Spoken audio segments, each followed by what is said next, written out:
Okay, so this is fruit salad on lockdown.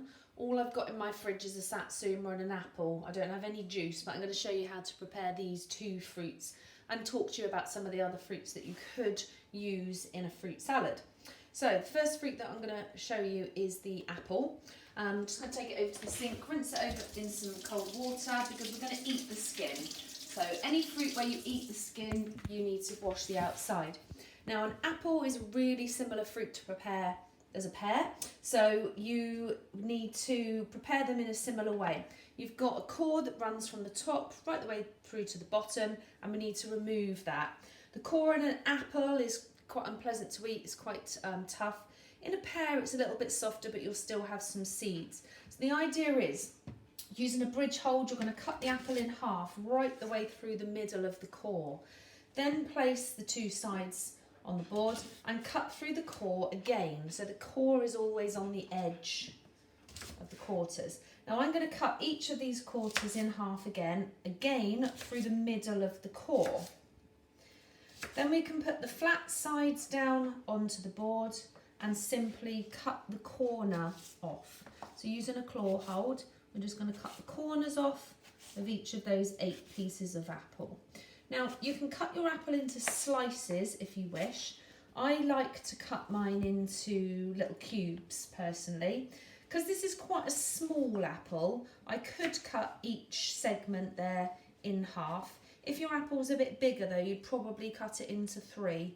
Anything that's bite-sized, because it's a fruit salad, you don't want to have to eat it with a knife and fork. You want to be able to eat it with a fork or a spoon. So the pieces need to be a reasonable size. And we try to choose fruits which are all different colours to give a variety of colours to the fruit salad. Now what we would do now is to put this into your bowl or your container, and we pour some fruit juice over the top, usually about 200 millilitres, but however much you need to coat it. Because left out on a board, an apple and a pear and a banana will go brown. This is because of the process of enzymic browning, where the enzymes in the fruit mix with the oxygen of the air and it turns it brown. And to stop enzymic browning from happening, we need to stop the oxygen getting to the fruit. So by covering it in a liquid, that's a good thing to do, but particularly an acidic liquid. So something like an orange juice or a little bit of lemon juice in your water is going to help stop that enzymic browning. Next fruit I'm going to show you is this is an easy peeler, so a satsuma or a clementine. I also really like to use a full-size orange. Now, if I was using a full-size orange, the skin wouldn't just peel off easily like this. I'd probably need to cut it off with a knife. And if that were the case, I'd place the orange down onto the board and I would cut, imagine the skin was still on, I'd cut the top and the bottom off, place it down on the board and then cut round the outside to remove all of the skin. But because this is an easy peeler, then it's peeled apart really easily. And I'm going to try and peel away the majority of the white pith on the outside because it can be quite bitter. And then carefully break it up. Again, get rid of the bits of pith in the middle. If it's a seedless one, you can just peel the segments off from each other and place them in the bowl. If the segments are too big or if they've got seeds in, we can cut them in half. Try and cut through it rather than just squash it down. A nice clean cut, and if there's pips in there you should be able to pick them out at that point. If this was an orange, the skin which separates the segments can be quite tough sometimes, so what I would do is a segmenting exercise where, if you imagine this was an orange, I would cut into the middle. This isn't going to work very well. There we go. Cut into the middle, just to the side of where this little bit of pith is, and then cut the other side of it. Now you need to be quite skilled with the knife really, but what you can do is cut out the little segments without having any of this sort of chewy outside bits on, and that can be quite nice if you wanted to use those segments to decorate the top of a cheesecake or something. It's a little bit prettier than just peeling the segments apart. So like I said, because we're in lockdown and all I've got in my fridge is an apple and an orange, and I've squeezed a bit of juice from an orange in there to try and prevent the enzymic browning on my apple. I just wanted to talk to you about some of the other fruits that you could use. I tend to not use bananas in fruit salads at all because they go really squidgy really quickly and quite unpleasant, as well as being a fruit that goes brown quickly.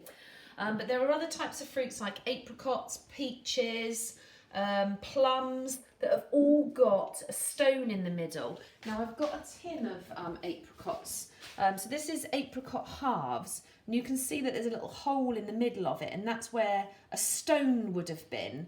I'm going to pretend that this apple is an apricot to give you an idea of how to prepare it. The same principle would apply if it was a peach or if it was a plum, any fruit with a stone in the middle.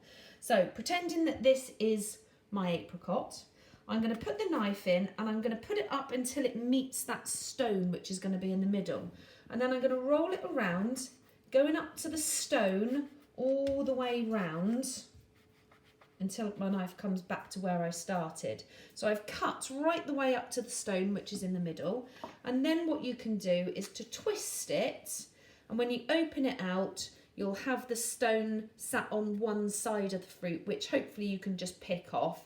If you can't, then we can run the knife up to the stone again on the quarter that it's on and try and sort of keep twisting it until we can get at it a bit more easily to cut it off. And then the same as our apple, we can just cut it into segments, just like we did with the apple. Obviously I've said the pear would be in the same way.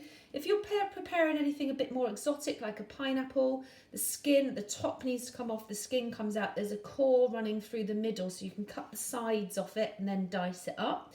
With a mango, you've got a strange stone. Imagine this is a mango. You have a really flat, strange stone that comes down the sides. So if this was a mango, imagine I hadn't cut it already. We're going to have a flat stone which runs down the middle here. So we would cut along the side of it. When you start to cut, if you notice you come up against some resistance, you're coming up against the stone and you just need to move your knife across to the side. So you would cut down so you get the cheeks off the side of the mango, and then we don't eat the skin. The easiest way then to prepare that is to cut into the skin with your knife, cutting in some little squares like this, and then push it inside out. This is going to break, but a mango skin wouldn't. And then you should be able to sort of pop out the individual pieces, which you can then cut off of the skin to separate them. So you get little squares of it. With a melon, don't eat the skin on a melon, and normally there's a load of seed inside, so you cut it in half or cut a slice off of it, scoop out the seeds, remove the skin and cut that off. If you're putting grapes in, grapes are a really good way actually of getting some sort of purple fruits and red fruits in there if you use the red ones. Just cut them in half. I like to cut them in half. If you imagine that's my grape and that's the top of the grape, I tend to cut them in half this way as opposed to this way because I think the oval shape of it is a little bit more attractive.